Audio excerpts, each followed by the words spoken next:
السلام علیکم دوستو، العباس ٹی وی میں خوش آمدید۔ دوستو، آج ہم تلاوت کرتے ہیں سورہ البلد کا اردو ترجمہ۔ شروع اللہ کے نام سے جو بڑا مہربان نہایت رحم والا ہے۔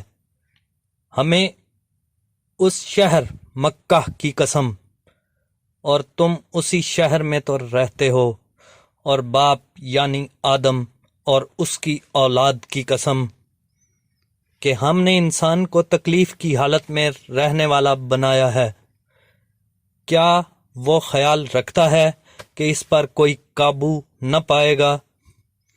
کہتا ہے کہ میں نے بہت سا مال برباد کیا۔ کیا اسے یہ گمان ہے کہ اس کو کسی نے نہیں دیکھا؟ بھلا ہم نے اس کو 2 آنکھیں نہیں دیں اور زبان اور 2 ہونٹ نہیں دیے؟ یہ چیزیں بھی دیں اور اس کو خیر و شر دونوں رستے بھی دکھا دیے، مگر وہ گھاٹی پر سے ہو کر نہ گزرا۔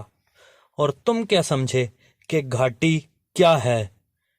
کسی کی گردن کا چھڑانا، یا بھوک کے دن کھانا کھلانا، یتیم رشتہ دار کو یا فقیر خاکسار کو۔ پھر ان لوگوں میں بھی داخل ہو جو ایمان لائے اور صبر کی نصیحت اور لوگوں پر شفقت کرنے کی وصیت کرتے رہے۔ یہی وہ لوگ صاحب سعادت ہیں، اور جنہوں نے ہماری آیتوں کو نہ مانا وہ بدبخت ہیں۔ یہ لوگ آگ میں بند کر دیے جائیں گے۔